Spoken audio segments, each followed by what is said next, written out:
Welcome, Theseus Reassembled, episode 2. Me, Randy Jenkins. Randy, you know how to get us started, man. We're gonna throw it right over to you. What's going on in the universes this week? Going straight to the news. Probably the biggest news in all of the movie universes, nerddom, all that would be the Harry Potter casting dropping this week that had, I would say, it was pretty positive reviews For the most part. for the most part. For the most part. I'm not a big Harry Potter fan at all, but you know who is? My boy Jenkins. Jenks. Jenkins, I'm in the how house. do you feel about those Harry Potter castings? And we'll go over the names and everybody. Yeah, no, I absolutely love it. I think it's more accurate to the book even than the movies were, to be honest with you. And the description of each character in the book matches with these kids so well.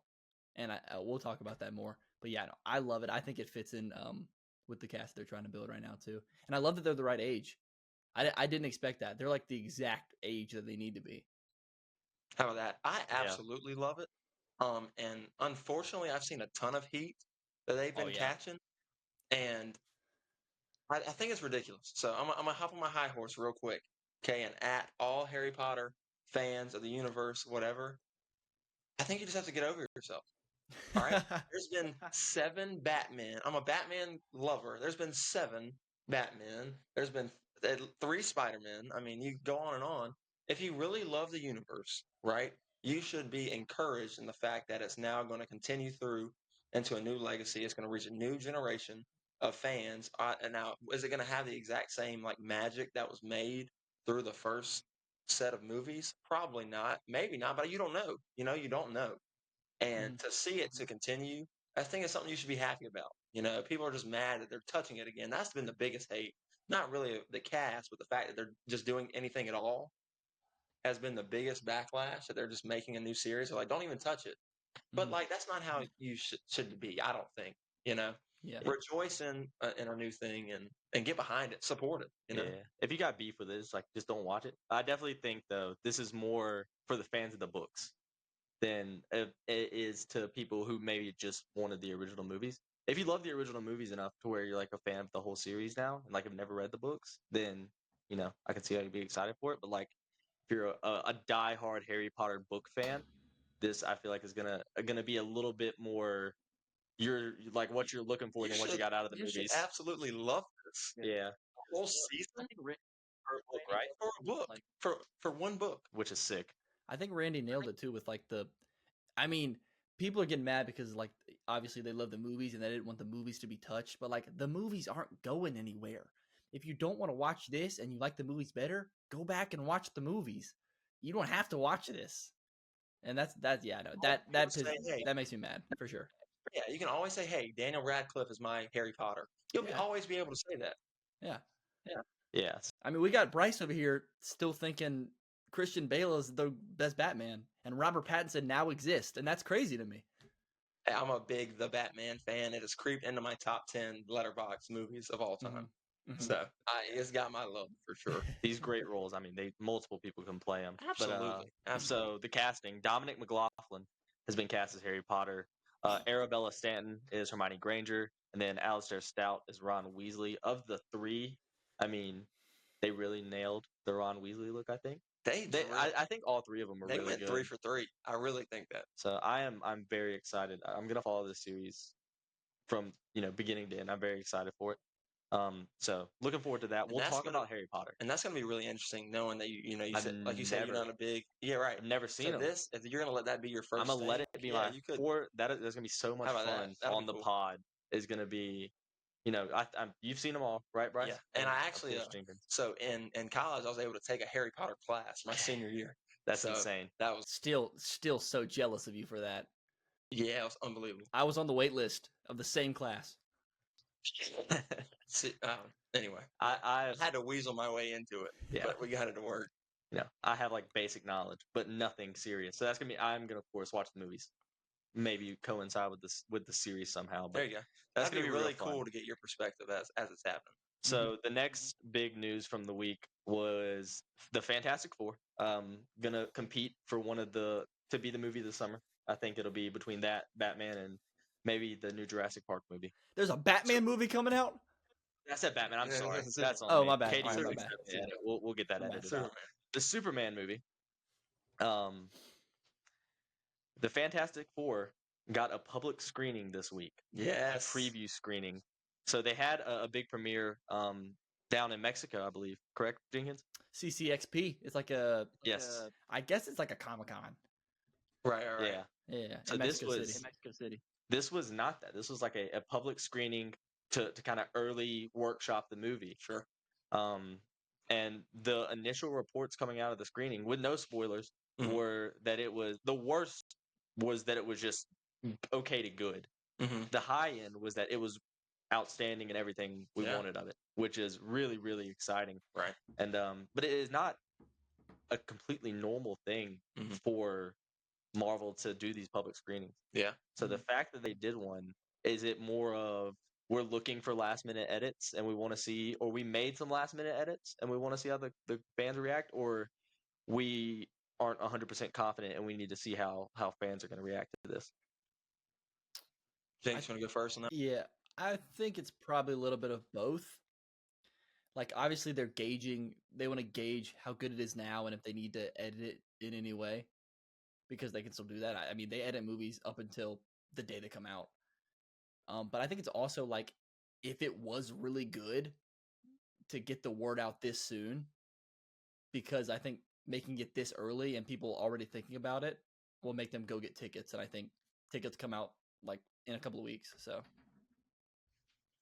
yeah, I think the pressure behind this Marvel project as like a new team, a new character, has to be, I think, the most pressure of any project they've touched, just because of the performance of the previous two Fantastic Four. I mean, people kind of somewhat view it as a cursed movie platform, and there's people that, you have your handful of people that do enjoy the Fantastic Four movies, but as a whole, I mean, it's widely known that people think they're very much not good. So there's a ton of pressure, going in after another try too with the standalone with Miles Teller, Michael B. Jordan. I know, Jinx, you just recently did a video on that one. Oh yeah, Fantastic Four, and just the chance it had. It had the potential, right, of a great movie, but it still underperformed too. So there is a lot of pressure, but I mean, they got a lot of steam rolling, and that's especially good to go through the test screening. Yeah, the cool thing, I don't know how you get on the list for these things, but they don't tell you ahead of time what you're going to see, which is insane. I think what I've read is that most people were kind of expecting it to be a Superman screening. Interesting. And then for it to be the Fantastic Four, I'd have went crazy. That'd have been insane. But I think I'm encouraged that the news coming out of it is that it is all pretty much positive. And there are spoilers all over the place for it, especially now that they had another public screening. So like, high spoiler watch. I don't want to get spoiled for it at all, but we will not spoil it at all. But I'm very excited. I love the Fantastic Four. I'm somewhere between excited that it's coming out and scared that it's gonna get, like, I don't want them to mess it up. I want the Fantastic Four to be, whenever we reboot the MCU, which I don't know if we're gonna keep this same cast or not, but I want that to kind of be the a tentpole for them, a cornerstone for the brand for the next 10 or 15 years. I want to have the Fantastic Four around. And Jenks, I'm sure you saw some of the negatives that they talked about in the screening. Yeah. Starting off, I guess we don't really have to dive into too much of it, but the one thing is that they said just the underusage of the Thing. So do you think they'll be able to kind of go in and maybe increase? Because surely there's some cut. They have scenes that would be cut that he would be in. You think they panic and try to add them in? Maybe even just one or two to try to undercut those negatives. Yeah, I hope not, to be honest with you, because I mean, those scenes must have been cut for a reason. So going in and adding those might not be the best. I mean, I'm not super upset that he's underutilized. I think if any of the other three were underutilized, I'd be more upset. Like, he is, in my opinion, the least important, as mean as that sounds, of the four. So, I mean, if he's your favorite character, I would be upset about this. But if you like the Fantastic Four, you can see how. Yeah. And he's very CGI'd. I'm sure that isn't cheap. So that makes a lot of sense too. Looks great in this film too. which he we'll does. talk about when we get to Comic it. So. look. All right, so some more news. Staying on the Marvel front, this is a movie that is a lot further out. Talking a little Spider-Man 4. Okay. So this movie, actually, we say it's a lot further out. It's the next Marvel movie after the Fantastic Four. Oh, well, there you go. Which is insane. Unless I'm missing something. Unless Jenkins is right and they move it back for the time being. So there's a lot of this is more rumors into news. It's being reported in a lot of places that we are going to have another Avenger in Spider-Man 4 with Tom Holland's Spider-Man. And that's going to be Bruce Banner, Mark Ruffalo, in Spider-Man 4. Okay. Potentially as the main villain. Whoa.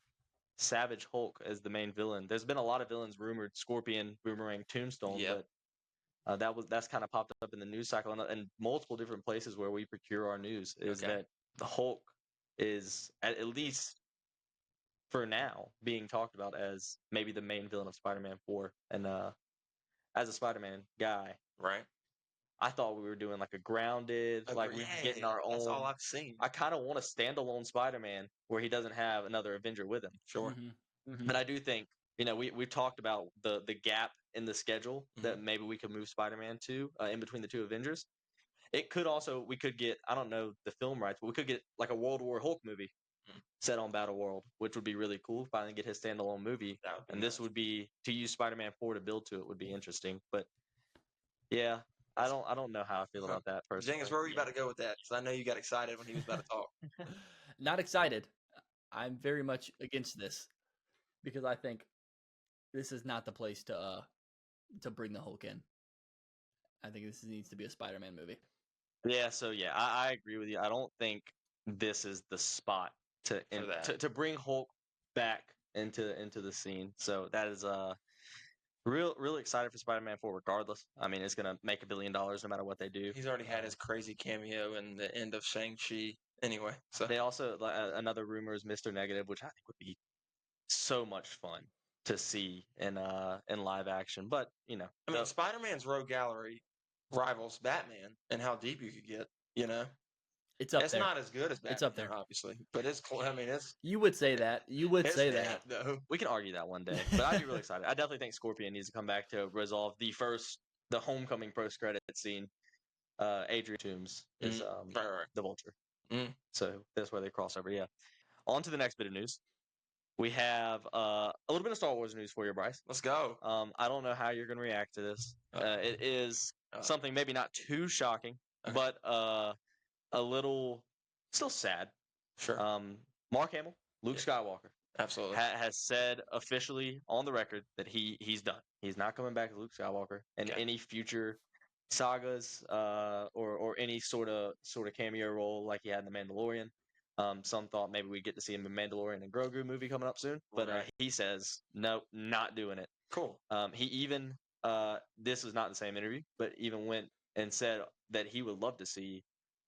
Katie's gonna lose her mind behind the camera. He would love to see Sebastian Stan if they needed a Luke Skywalker. Right. I've seen their chemistry before about how he would love Sebastian Stan to play him. He endorsed Sebastian Stan, which is pretty cool.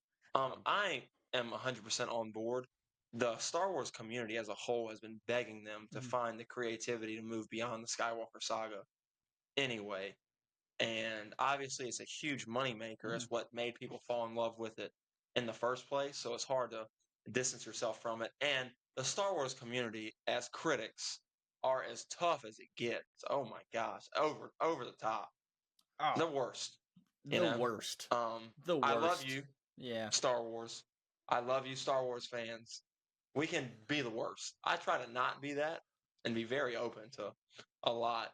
But yeah, I mean, good for Mark Hamill. My gosh, has he earned it to be able to, with the stuff he's done as Luke Skywalker, the Joker. I mean, he has quite the comic run as an elite level character. So I mean, I'm glad. I think Star Wars is trending in the right direction by him, not doing it anymore. That would be the only thing to see him come back in that I would be able to stand would be him as the young CGI'd Luke in Mandalorian and Grogu. Yeah. Say I'd rather see somebody live action. it tells you something too when a guy 50 years later is like, I'm not gonna play that guy anymore. I mean, that shows you how long that much of a character like was important and like how popular he was. That 50 years later, the actor has to be like, I'm done with that one. All right, I'm gonna hang my Jedi robe up now. It's about exactly how he worded it. Really? He said, I gave up my robes. I'm not coming back as a naked Force ghost was the exact quote. So that was. I'm with you, Mark Hamill. Yeah, that's awesome. He Hall of Fame career. Goes into the Hall of Fame for what he's done, no doubt about it. So not happy for what he gave us, not wishing any more appearances out of him as Luke Skywalker though, unfortunately. So there you go. Are you about to transition out of Star Wars? We are transitioning out of Star Wars. Before we do that, get one more in. EA, Battlefront 3, we're waiting. Battlefront 3. We're waiting. Where is it? We're waiting. We will if EA Sports drops Battlefront 3, we will do a 24-hour Theseus Pod live stream playing the game. I love it. I'm there. I'm 100%. Balls in your court, EA. I'm there. Battlefront 3, we're waiting. We will do a 24-hour live stream playing the game. Continue.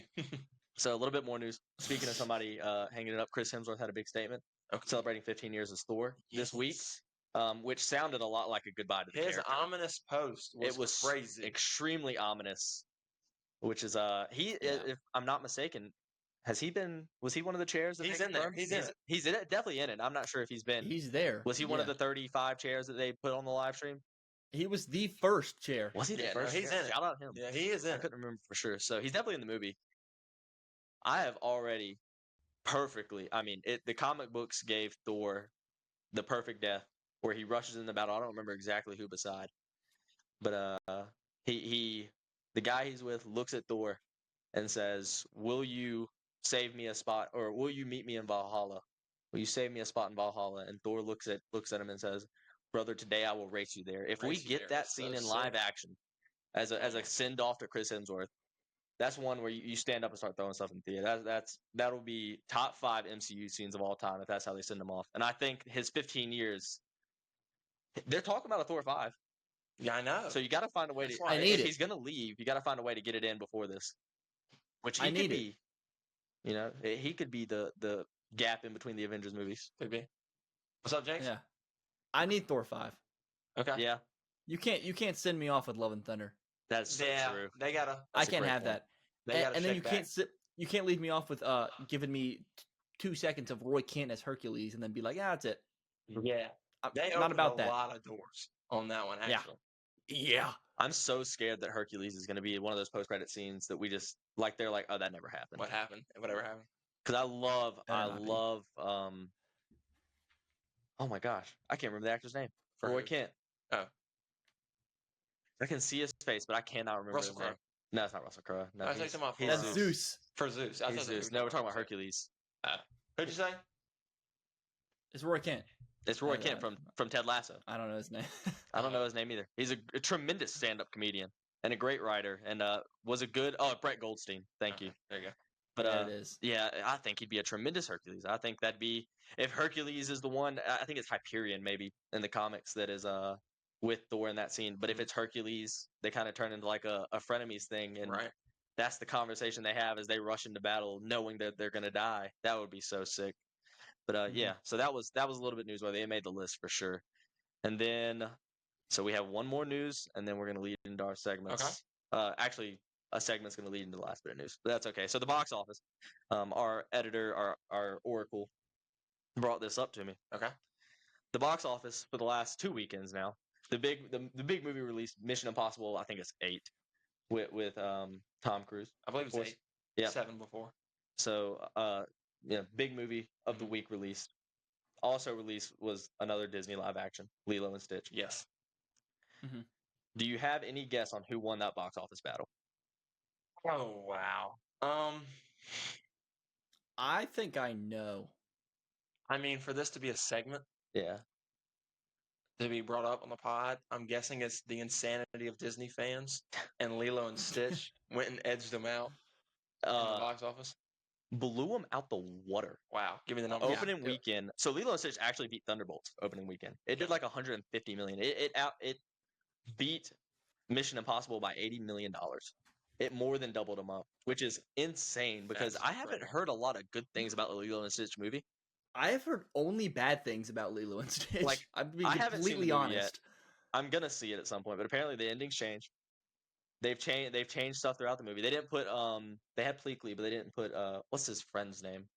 The shark. Gamba? The big shark's not in it either. Yeah, so there's all kinds of stuff they change, which that's how these Disney live actions go. But then it still pops a number that beats Thunderbolts, kills Mission Impossible on the week, which is absurd, and it still holds. It's as of this weekend, it is still the #1 movie at the box office. Yeah, well, I mean, it's incredible when Disney does that stuff. The Lion King, the live action Lion King, has made its way into the top 15 grossing movies of all time. I'm pretty sure. Wow, it's in the top 15 list. It's What? nuts. Yeah, it's incredible. I mean, the amount of money it made. It's in the billion. It's in the billion club. I'm pretty. Yeah, I mean, it would have to be positive. if it's that high.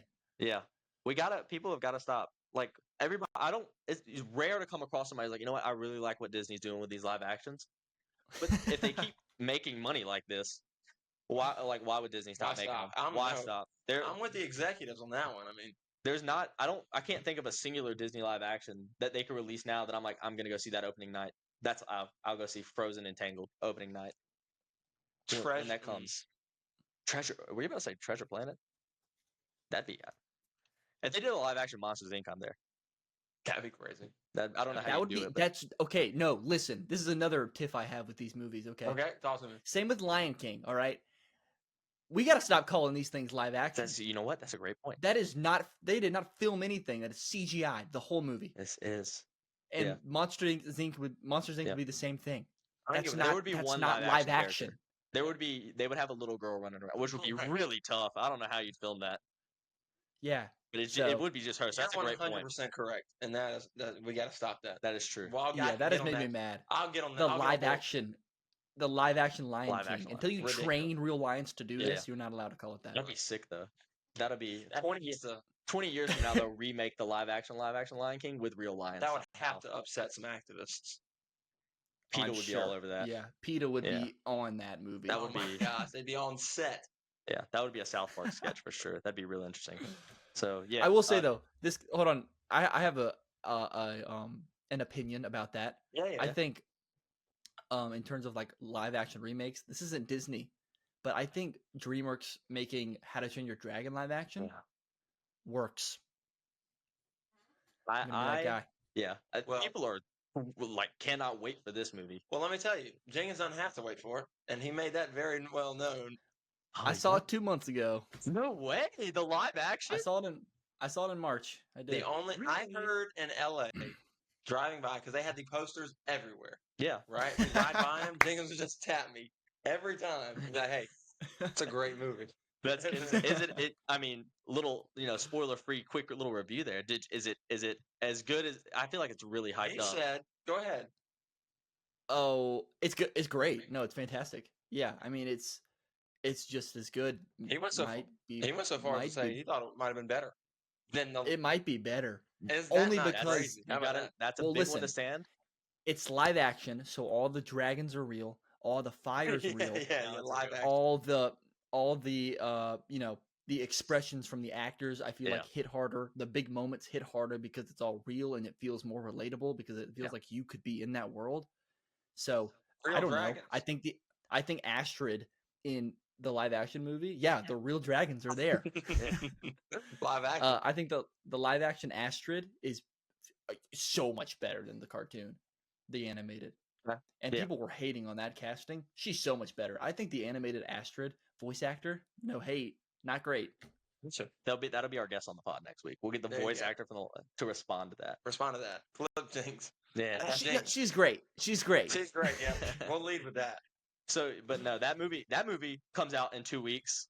Our Oracle from behind the scenes is saying that live action, the live action Astrid is from The Last of Us, which has been one of the biggest things. That'll be exciting. That movie comes out in just 2 weeks, or it'll be a week and a half. So June 13th. So we talked about, we've mentioned a couple different movies as like the movie of the summer. That's if there were betting odds, that's throw a little bit of money on How to Train Your Dragon to have the biggest box office of the summer, because I think that movie's going to do really, really well. But that was it'll do well for sure. That was a little bit of box office talk. We'll have a little bit of box office talk pretty much every week there's an important movie drop because I love looking at the box office. So that'll get into there. So our last news is going to coincide with our first segment. Okay. So Bryce, I have a segment for you this week. All right, start it off. I got it. We all know as the MCU speeds towards its modern conclusion with Doomsday and Secret Wars, it will be rebooted. And when they do reboot, they're going to have to. It looks like they're restart the MCU around the X-Men, the mutants. The mutant saga is the rumored next saga, and of course we have to recast all the X-Men. Right. And the most important X-Men to cast. Okay. Is Professor X. He's a big one. Starts with him. He's a big one. So for you this week, I have collected the list of names. Okay. Who are rumored to be playing Professor X. Gotcha. And I want you to blind rank them. Blind rank who I'd like. 1 being the most. 1 being the most. Okay. 5 being the least. And I will try to read them in order. All right. To make it as interesting as possible for the ranking. Let's do this. So there are 5 names. 5 names, blind ranking. Blind ranking. Professor X. For Professor X. Number 1, Stanley Tucci. Stanley Tucci, he plays Caesar Flickerman in The Hunger Games Part 1 and 2. He's in all 4 of them, isn't he? Yeah. Great actor. He's in a lot of stuff, but that's what I personally know. Okay. So where would you put Stanley Tucci? That's not a horrendous cast at all, I don't think. For the sake of the list, let's just put him in the middle. Let's just put him at 3. That's how I love that. Yeah. I love doing a blind ranking. The first one's that's my baseline. Stanley Tucci at 3. I'm okay with that. Let's go. So this next one is probably the least likely to happen, but was for the longest my favorite. For the longest time was the name most linked is going to be Giancarlo Esposito, who recently made his MCU debut. Yes, as Sidewinder, and we talk about his movie here for the main discussion of the pod. Yeah. I would go with probably put him at 2. To be honest with you, I mean he's elite. He's a great actor, and he, I'm sure there'd be all kinds of different uproar as to one side or the other. Yeah. How comic accurate it is. But he'd be phenomenal. I'd put him at 2. Yeah, I think he'd be outstanding. I really wasted a Sidewinder, which I think he was brought in for reshoots to kind of. I've heard a lot of that. Yep. Yeah. So actually, that's true. Every Sidewinder shot was in the refilm. What's it called? In the reshoots. Yeah. The reshoots. In the reshoots. Yeah. How good is Giancarlo's British accent? See, that's the thing. The comic accurate, he's from New York in the comics. Okay. So he doesn't have to be British. Yeah. It just so happens. Patrick Stewart. Just so happens. Mm-hmm. Well, there you go. Okay. So you put him at 2. So we have Stanley Tucci at 3, Giancarlo Esposito at 2. Yep. We'll throw you next. This is the name that's outside of Giancarlo. He's been linked just as much. Okay. Coleman Domingo had his breakthrough playing Victor Strand in Fear the Walking Dead. He's also in Euphoria and a lot of different things. Zola, The Color Purple, a couple of his recent things. I'll try to show you a picture of him just in case. Yeah, I got Coleman Domingo for sure. There you go. Okay. And I think he's also phenomenal and has to be in. He's got to show himself at some point because he's so good. Jenkins, you've talked about him not too long ago, I believe, in one of your videos too. I'm putting him at 4 though for Professor X, just because I think he could be really elite in something else. Yeah. So we'll keep going. All right, 2, 3, 4. Coleman Domingo is, if you didn't know, was most recently already in a Marvel project. If y'all didn't know. Yeah, that. he's in in Luke Cage, right? No. Recently. Was it Daredevil Born Again? No. Talk to me. He was in Spider-Man, the animated series. He played Norman Osborn. I knew that. When I was researching this, I came up and I didn't make that note, but that's a great pull. He is in Luke Cage, though, correct? We'll have to fact check. We'll have to fact check that. It's possible. Or we'll get on that. I will say I haven't seen Luke Cage in a hot I don't minute, think him being in the Spider-Man that probably, as much as like Giancarlo being in Captain America: Brave New World, that probably doesn't disqualify him from being sure. Oracle, check me if Coleman Domingo's in Luke Cage. Coleman Domingo being in the animated series should leave him wide open Okay. if they do want to cast him as Professor X. So you put yourself in a real hole. You have 1 in 5 left. I know it. And both of the options I'm gonna give you, I don't think Pretty exciting. they're. Yeah. So Yikes. this would probably be the most interesting option. Okay. We'll run it back. All right. With James McAvoy as an older. Right. See, he's an awkward age now. And he's already done it. He's already done it one time, but you would bring him back. Okay. As Professor X not? again. So we've learned Coleman Domingo is not Luke Cage. So interesting. That is interesting. But he's in something, and I'm gonna figure it out. But anyway, we'll work on that. So James McAvoy, wow. that would be. I would love to see James McAvoy back personally. I think he did great, but you do have to live with.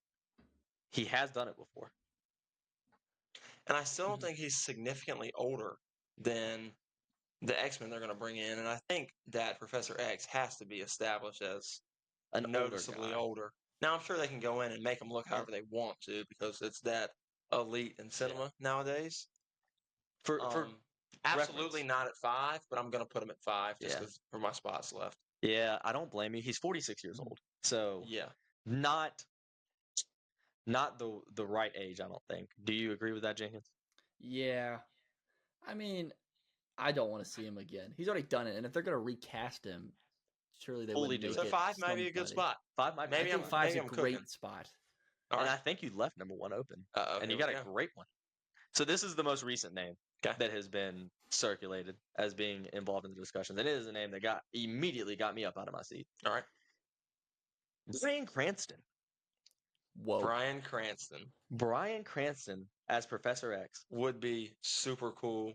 He's elite, absolutely number 1, and that list I think. Yeah, I mean, it's pretty good. I have another name for you. Okay, to slide in your list wherever we'll make it.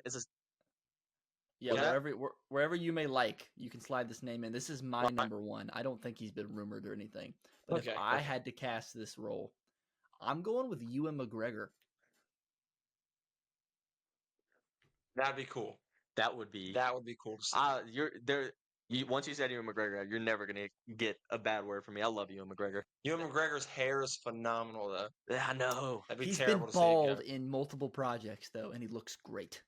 He brought facts. Train Spotting, he was bald, right? Yes, he was. Shaved head. Ewan McGregor. That would be if you're gonna cast like Bryan Cranston. By the time it came time for us to have a new Professor X, he's 69 now. He'll probably be like mid 70s at minimum. So you might want someone a little more Ewan McGregor's age. I like that name. That's a tremendous name. Marvel. Hey, where do you slide that in on your list? 2. You put him behind Bryan Cranston. Bumped to 2. Yeah, I like that. Just because it hadn't been said. Yeah. So, but I love that. So yeah, that leads us into our next news. It's just kind of the rumors about who is being approached right now for the new X-Men. The names we have really nailed down. The most nailed down name I've seen is Hunter Schafer as Mystique. Which is the most nailed down name I've seen for anything. No matter where you look for X-Men casting, you'll see Hunter Schafer as Mystique. Just cast as Zelda. No, not cast yet. Okay, I thought that was official. That is not official. It was rumored. It was rumored. Okay, just rumors. That was the Zelda movie is well down the line. I've seen that everywhere now. I have too. When the Zelda, I know I've seen it everywhere too. When the Zelda movie gets closer to happening, the Spider-Man behind me, all the Spider-Man stuff will be gone. We will have Zelda stuff. I'm a huge Zelda fan. Zelda guy. I cannot wait for that movie. Yeah, no, I have a name for everybody on the X-Men. I have an actor that I think should play everybody on the X-Men. Who would you cast then? Maybe we'll save that. I only have 3 names. All right, well then let me throw you one. Pick your X-Men, and I guess it's Gambit for you because I know you're a Gambit guy. I am a Gambit guy. Well then don't do Gambit because I've seen your pick for Gambit. Give me another X-Men, right? But pick your favorite one that you're most excited to see cast. Oh, I don't know. I don't have a favorite, I don't think. It'd probably have to be Scott. Yeah. Just because he's the most impactful. I have 2 for Scott. Okay. I got 2 actors for Scott. Brendan Thwaites, who played Nightwing in Titans. Oh my God! Yeah. Okay. And then Wolfgang Novogratz, who hasn't been in much. You'll have to look him up, but he was I've seen him, he was the second. He was the second guy they almost picked for Superman in the new movie. Gotcha. Wow. Okay. I've seen that. That'd be, you got to get Scott right. Got to get it right. You got to get Scott right. Cyclops for the uneducated. Got to get him right. Yeah, I mean, he's the greatest leader, arguably, in all of comics. Mm-hmm. And they did not make him that in the OG. Poor James Marsden. Yeah, and he's great. Marsden. We should get James Marsden. Now, I'm sure he played perfectly how they wrote that character. Oh, I'm sure. Yeah. So James go out there and be a he was one of the chairs, right? Yeah. He was one of the chairs. Do you think he'll get a little bit of a redemption as a, like, we're going to do you right this time? And what little bit we get of him in the Avengers? Will they make him cooler? Yes or no? They should. Oh, I hope so. That's my answer, too. Man, it's going to be a rough one if not. So, no names, unfortunately, for Scott Summers yet. Do have a Storm. Fresh off a rumored Storm, of course. None of this is confirmed until Marvel says it, but this is what's going around the news. Cynthia Erivo, fresh off the back of Wicked, as Storm. Whoa, Cynthia Erivo to run it as Storm. Jenkins, you had an immediate reaction. Well, you've had a pick for this, right, Jenkins? I got a pick for all of them. I told you. Right. So I got them all holstered. Yeah, right. Cynthia Erivo, not your pick for Storm. We'll Who do you have? Jamie Lawson. She was the. Did y'all see Sinners?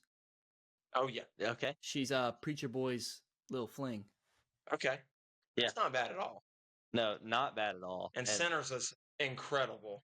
Incredible. There was a little bit of rumor going around this week that we were going to get Sinners 2, but that was very quickly shut down by both Warner Brothers and Ryan Coogler. That was actually for a couple of days. It was on our news list. It was that Sinners 2 was coming. Yeah, I saw. Then it got shut down. So good for Ryan Coogler, man. Don't give in to the pressure. Ryan Coogler is an excellent director. You made something absolutely heat, and then you just leave it, let it cook. Love that. Shout out Haley Steinfeld and Josh Allen too. tied the knot this week. Poor Josh. Yeah, good for him, man. He had to. After that, I know he probably didn't even watch that movie. Yeah, no, that was no. But he was there to support, man. So to my last X-Men casting that I have is, I think it's a hit the nail on the head. I might be blinded. Okay. But Jean Grey. The rumor is Daisy Edgar Jones as Jean Grey. Wow. This is news Twister's to me. fame, I think, is probably her biggest breakout role. Yeah. How do y'all feel about that? You know, Jenkins, you've said it. You got somebody for everybody. I got somebody for. But it's not Daisy Edgar Jones. I personally love Daisy Edgar Jones. I think she's a great actress. She was phenomenal in Twisters. But go ahead, Jinx. Who do you have? Oh, you want me to say who I have? I haven't heard this news. This is news to me. I did not know they did this. Who's your Jean Grey cast? My Jean Grey is Victoria Pedretti, who played Love Quinn in You. If you guys watched You. Yeah, right. He needs to be Jenkins. You need to be a casting director, dog. Yeah, put me on. I thought some deep names. I thought Sophie Turner was a great cast. Mm-hmm. Oh yeah. In the and maybe she's too old now, but I don't hate cycling back from Sophie Turner. There are people out there. There are people out there that think it's gonna be Sadie Sink, and that's what she's doing in Spider-Man. That she's gonna be Jean Grey in Spider-Man. That's what people think. Sadie Sink. I've seen that a ton, and not Mayday Parker. Mayday, yeah. Okay. It would just be so wild, would it not, to introduce a new Jean Grey and a Spider-Man? An Omega level mutant. Well, it wouldn't be introducing if she was in Doomsday first. We're back to moving the movie again. If it's getting pushed back. Which that's very true, and she could do it. She could do Jean Grey. I don't know who if it's street level, and we talked about the 6 villains they have rumored. Where do you have room to even have her be Mayday Parker? Unless you just have her in the movie and she lies about her true identity for the whole time, and then at the end she's like, okay, I'm, Tobey Maguire, Peter Parker's daughter. Yeah. Which would, I guess would give Sony their multiversal fix that they want. But I would love to see her play Mayday Parker. Which is what they're looking It just for. wouldn't make logical sense. I don't think where we left off with Peter, with Tobey Maguire's Peter. I think it'd be weird if he had a child that was not mentioned in No Way Home. Mm-hmm. Yeah, with all the emotional. They talked about it. Like it worked out like we have a kid. Like right. Unless she's shocked they didn't. Unless she's Tom and Zendaya's from the future. Oh, okay. Okay, I don't know where the red hair would come from, but exactly. It would work. Some people also think that she is Mary Jane Watson, like true like Mary Jane Watson. Yeah. Which is not campy because we have MJ, you know. And a brown-headed white man and a mixed female to make a ginger baby. A ginger. Hey man, crazy world we live in. We hair dye exists. Yeah, no, I mean she could do hair dye, but I don't see that. Some people also say Gwen Stacy. I've seen a lot of Gwen. I think that's who she should be. That's what I thought was going to happen when I saw that. There is no comic character that I have a bigger crush on than Gwen Stacy. I love Gwen Stacy. Emma Stone's Gwen Stacy is insane, but that is my comic book movie crush. Every other Gwen Stacy they've cast, and Toby and Emma Stone herself, are natural redheads. So like it would continue that trend. I think she could do it, but I don't think that's because Bryce Dallas Howard, she's a red, is a redhead, and Emma Stone as well. So and they dyed her hair. They could dye her hair blonde. Wow, they could just keep that trend going. I don't think that's what they're gonna do. What a fancy thing to keep doing. She's playing somebody. That's really interesting. That'll be something as we get closer. But Daisy Edgar Jones as Jane Grey would be. I do like Daisy Edgar Jones a lot, and I don't think that'd be fun. Who did you have you had a rogue cast for us, didn't you, Jenkins? I did. I've been seeing that Margaret Qualley is going to be Rogue. She was in The Substance. Margaret Qualley, yeah. Okay. Yeah. That's a major cast too. You gotta get Rogue right. I mean, you need to get them all right, but there are some that more than others. And then you need to have a Cyclops that has great chemistry with Jean Grey. I would. This is not going to be a fan cast, but Daisy Edgar Jones and Paul Mescal have tremendous chemistry. If you wanted, I don't think you could cast Paul Mescal as Cyclops, but the chemistry is off the charts with those two. Right. So. Okay. We'll throw that out there. So that's it. That's it for the news. We've got to everything. So on to our next segment. Okay. Jenkins, you want to take over or me for you? I could take over because yours seems a little bit more dramatic than mine. Maybe. Who am I pointing at today? You got Randy. All right, Randy. You got Randy on the hook. Randy, this might. I don't know how much of these you've seen. I'm guessing all of them. But I want you to give me your favorite or best Superman, and then your favorite best Clark Kent, actor-wise. Gotcha. That is a tough one. Mm-hmm. I'm really excited, first of all, for David Cornswet. I think he's going to be a tremendous Clark Kent. That's tough. My favorite Superman is definitely going to be Henry Cavill. Okay. I think Henry Cavill is a tremendous Superman. Okay. I don't know who my favorite Clark Kent would be though. Yeah. I really truly, because I love Henry Cavill he's a tremendous Superman. I don't know if he's a great Clark Kent though. He's a good Clark Kent. Yeah. I don't know. That's a really tough one. Do we have any comments from the gallery here to see who our? No. I mean, I know who my favorite Clark Kent is. It's so awesome that you can directly recognize them as two different characters, because obviously it's huge about being Bruce Wayne, being Batman, and it's the exact same thing. Yeah. For Superman. So that's super cool. Christopher Reeve is incredible. Yeah. As Superman. And I don't think his Clark is as loved as much as his performance as Superman. Yeah. But then you've seen all Superman and Lois. Me? Right, Jenkins? I have not. Yeah. Okay. But I know he's great. That's Tyler Hoechlin? Tyler Hoechlin. Yeah. Yeah. And then, Katie, big soup. I've seen some of Smallville with her. She loves a little Tom Welling. Yeah. Which, we talked about that before the pod. So Tom Welling's not a bad shout. No. As Clark Kent. It was just more of a true Clark Kent. Right. So I don't know. Well, that's a great question. I don't think that's a bad answer. I love Henry Cavill as Superman though. That was an easy answer on the Superman part. Okay. David Cornswet. I've seen your video, Jenkins, on his little difference that he does when he is Clark Kent versus when he is talking to Superman. Miss Lane, which is phenomenal. Just truly, I think that's gonna be really cool to see that in a full feature film. Oh yeah. So that was really good. Mm-hmm. Okay. All right. Well, James, I got something for you. Oh, let's go. Okay. Yeah. And we're gonna test your own knowledge on yourself. Oh my gosh. For this one. That's interesting. Okay. I don't know what that means, but let's Now, do it. Yeah, no one should know you better That's what they say. than you. Okay, but I'm pulling straight from your letterbox. Okay. Okay. All right, and I'm going to give you 5 movies. We'll do 2 rounds. Okay. Because you're going to find it pretty fun, I think. All right. I'm going to give you 5 movies. These movies you have rated 5 stars, 4.5, 4 stars, 3.5, 3. Okay. On your letterbox. I'm going to give you the 5 movies. You tell me where you got them ranked. All right. Okay? All right. So we're going to start off in the MCU. Okay. All right? Yeah. We're going to go Iron Man, Ant-Man, Civil War, Far From Home, Age of Ultron. Okay? I'll give them to you again. Iron Man, Ant-Man, Captain America Civil War, Spider-Man Far From Home, and Avengers Age of Ultron. Okay. I do want to point out before I go through this that one of these movies have changed drastically because I watched it right before the pod. Okay.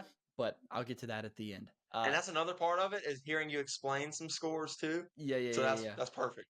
Okay, 5 stars is 100% Civil War. That's up top. That is correct. Yes. And then what's the lowest? Is it 3? 3. 3 is probably Age of Ultron.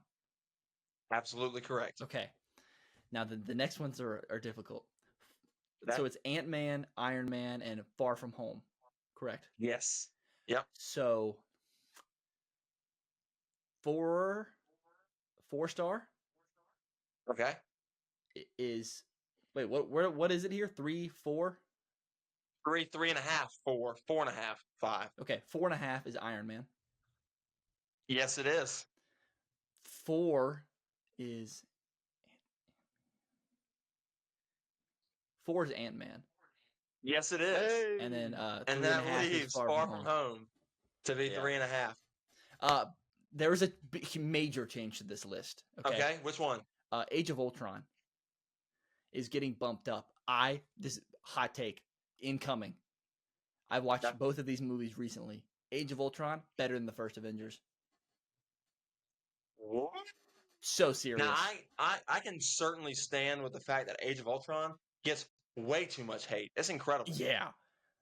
And Ultron drops some bars that are Thanos level bars. I think it's the best dialogue in the MCU is that movie. Yeah, I love that. James Spader plays kills it. Yeah, so as good. Ultron is incredible. I think that's a villain I would love to see make a return. He's major in What If. Give me Infinity Ultron. No one will ever be able to stop him. I just want to see it. That would be incredible. Yeah. All right, you ready for round 2? Let's go round 2. Now this is movies. This is just normal movies. This is going to be difficult. This is going to be difficult. Okay, but let's do it. Yeah, it's all right. Nobody knows you better. That's what they say.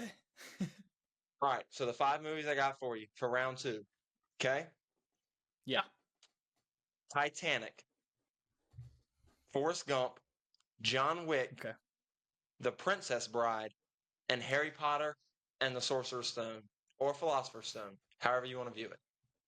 Okay, this is going to get a lot tougher because I know my MCU rankings by heart. I feel like. Okay, 5 star. Is it the same rating? The same 5, 4.5, 4, 3.5, 3. Okay, the 5 star movie is 100% The Princess Bride. It's one of my favorite movies of all time. Yes, it is. You have it. This is okay. The 3 star movie is probably Sorcerer's Stone. Yes, it is. That's what you got. All right. I'm hitting the big and small first. There you go. I like the way you're playing this. Let's go 3.5. Okay. Is the Titanic? Yes, you have Titanic 3.5, which is kind of a hot score, which is why I put it on there. I keep that. Okay. I mean, obviously, because I still think it. It's your scores. Oh gosh, these last 2, Forrest Gump, John Wick. I think I have John Wick above Forrest Gump. We do not. I think John Wick. It switched.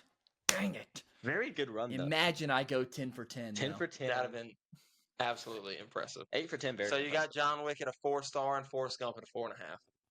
Okay. Just very fair. That's reasonable. I'll keep that. Yeah, I would keep that. I have Forrest That's Gump a at a good one. 5 That was star a on my fun 1100. segment. I love Forrest Gump. So yeah, that was a good segment. scrolling That was through your fun. letterbox, seeing your scores. So I'm a huge Letterbox fan. I think it's the greatest movie app ever made. So shout out Letterbox.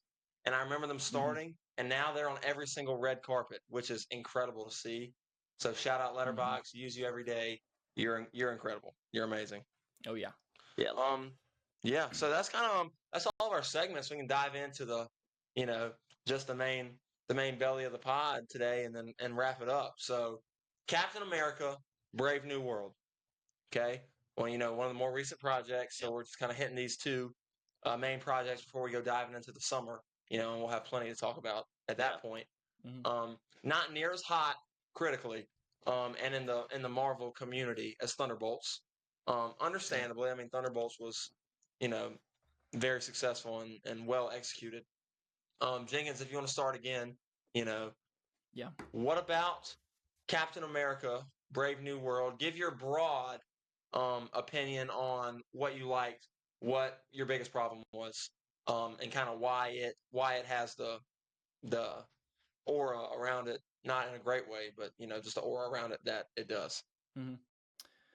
I mean, I think the biggest problem with this movie, I thought it was fine. It was a good superhero movie. I liked the vibe of it, the like thriller spy vibe that went. I'm gonna throw out Winter Soldier here for vibe reasons, not because it's as good as Winter Soldier, but like the vibes were about the same. I think the biggest problem with this movie is that it didn't have any big marketing points, to be honest with you, other than the last 20 minutes, or not even 15 minutes with the Red Hulk. I mean, like other than that, there wasn't any point in the movie where I was like, oh, I'm glad I came to see this movie for this. Like there wasn't anything big enough to make it special. I guess it was just a, cookie cutter superhero movie with a kind of lame villain, to be honest with you, that wasn't as fleshed out as it could have been, especially taking into account that we haven't seen him since the second MCU movie ever, which is a little bit weird. And so I think a lot of the weight of it just, fell flat because there wasn't anything there. It was just a nothing burger movie that ended up being fine. Brandon? Yeah, I completely agree. I love the kind of the political thriller action and the high points. Like I like that we got to go back to visit the corpse of Tiamat, which we got to see the Celestial. We got to see a little bit of how maybe that'll get handled in the future of the MCU. But now that like we're probably going to go to a soft reboot after the next two Avengers movie, I feel like that's probably all we're going to get from Tiamat, and it really wasn't too much. Another thing, it feels, instead of being Captain America before, it kind of felt like a halfway sequel to the Incredible Hulk, which you mentioned. Right. It's a movie that a lot of people when they talk about doing an MCU rewatch, is like you can skip that movie. That one never comes into effect again. Like it's even when you get to Avengers down the line, it's gonna be a different Bruce Banner anyways. Right. So it's but it has its positives. It just, I feel like it could have been about something else. I mean, I understand why they went the way they did. I would love to see I feel like it could have been about something else. I feel like we could have done more. How about we're recruiting a new team of Avengers for the new Captain America? How about maybe the fully fleshed out Serpent Society, instead of just having Sidewinder fill their whole role, which wasted Giancarlo Esposito in the MCU. I feel like it just, for what it was okay. It's kind of like eating your vegetables. It's like, yeah, it's good, it's healthy, it gets the job done, but it's not, like I'm not. It's on Disney Plus right now. I'm not going out of my way to watch it again anytime soon. There you go. Yeah. I rewatched it just for the pod. Yeah. Just to make sure that my opinions were right to me. And I like it more than most people. Yeah. I think sitting in the theaters, I was immediately satisfied 5 minutes in, just because for the first time we had exactly what you said, and people referred to the gigantic celestial that's been poking out of the ocean for the last 6 Marvel movies. Okay? No one's talked about it. And they hit that immediately. And I just, I sat back and like breathed out, and I said, "Finally," because someone's talked about it. Then to throw a huge curveball with that, they introduced the most important metal, arguably, in Marvel. Okay, and it being adamantium, which is huge. And now, so boom, now we know where it's coming from. They're going to exactly tie that into the X-Men, which seems like now we're going to get a Wolverine origin because they've just now discovered adamantium. Yeah. So when you bring Wolverine, it sounds like we're going to have to get an origin for it to happen. So maybe we see the whole thing. Maybe we see,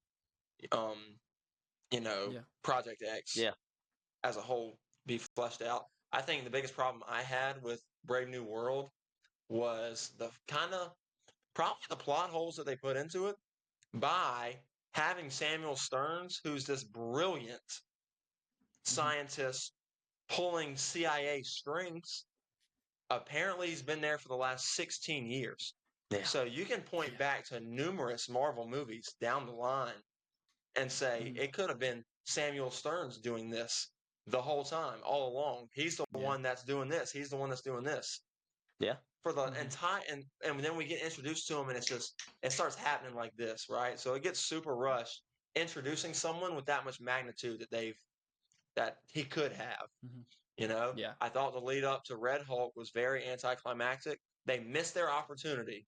They introduced it to where he was about to pop on the boat. Okay, and he had the whole flash, and then Sam goes in, shuts it down, and calms him down. I thought that would have been a way better reveal and Hulk justice than when we got it at the press conference at the end of the movie. And then we have to see the power of being calm and breathing prevail again, which has happened too many times. So overall, I think as a Hulk character, we keep getting misses, unfortunately. But and I love that you brought up Winter Soldier, because I was going to do the exact same thing, and where they grounded it in that direction throughout the whole movie. You got the spy undertone, you got a lot of different variables they brought in, and like you said, Giancarlo Esposito, I definitely think that was a waste of a talent like that, because like in Winter Soldier, they brought GSP George St. Pierre in to be that that super martial arts villain that Captain America, fights at the beginning of the movie. That's a super cool cameo. MMA fighter who's a legend, come in, be a fighting character. That's cool. Yeah.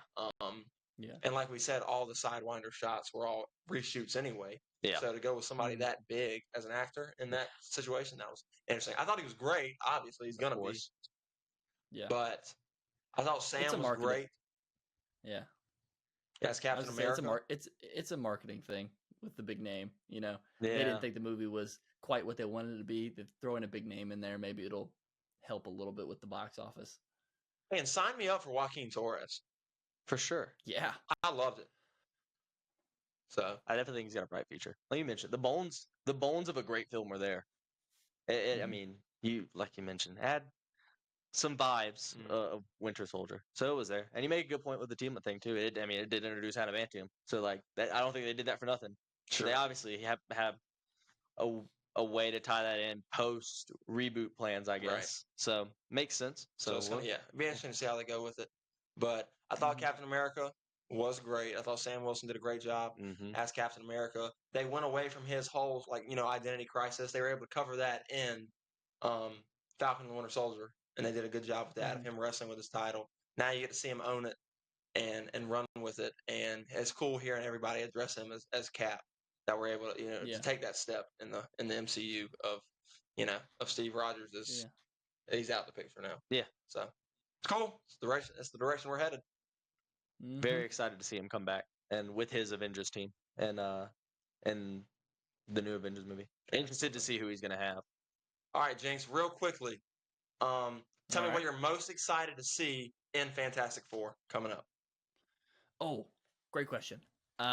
I'm just excited to see their chemistry. I think their chemistry needs to be spot on. I think we've had good chemistry with Fantastic Four movies in the early 2000s movies. 2015 movie I don't like to talk about, but I think the chemistry like with the team is like the biggest thing that makes the Fantastic Four. Like the way that each member interacts with each member is like so unique in like Marvel Comics, and I think that if they nail that, this movie's going to be fantastic. No pun intended. I didn't mean to do that. Very good. I love it. All right. Well, that's all for us. Episode 2. Thank you. Theseus Reassembled. Boom. Signing off.